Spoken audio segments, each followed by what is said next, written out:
Kim Jong-un a vraiment plein d'amis.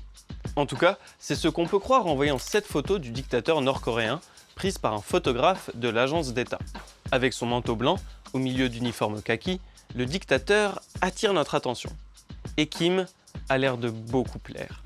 Des femmes, à perte de vue, le regardent ému.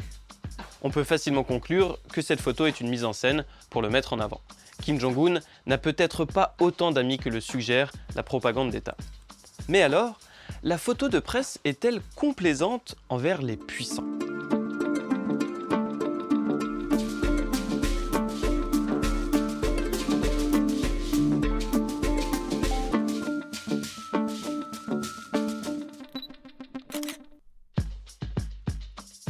Même dans des pays démocratiques, on peut se poser la question. Par exemple, cadrer une photo en contre-plongée, c'est-à-dire du bas vers le haut. C'est une façon, pas très subtile, de flatter les puissants. Regarde cette photo de Kamala Harris, la vice-présidente américaine, en train de prêter serment. Ici, le photographe a plié les genoux. Il a pris un regard d'enfant qui doit lever la tête pour voir les adultes. Forcément, ce point de vue accorde plus de puissance et d'allure à celui ou celle que l'on observe.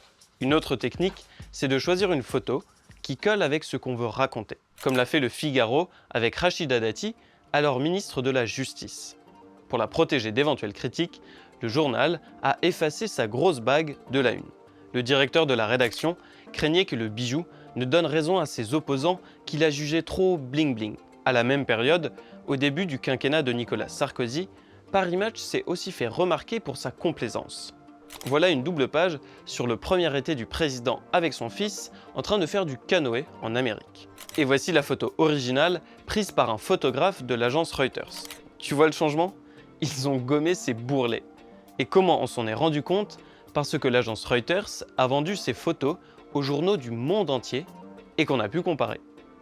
Mais la technique la plus répandue, c'est tout simplement de cadrer ce que les puissants désirent montrer. Regarde Emmanuel et Brigitte Macron, en train de se promener tranquillou le dimanche du premier tour de l'élection présidentielle de 2017. Pas de stress, pas de conseiller, un dimanche comme un autre. Le candidat respire la sérénité. C'est en tout cas l'image que le futur président veut donner. Mais regarde le contre-champ, immortalisé quelques secondes plus tard. Une foule de photographes est présente.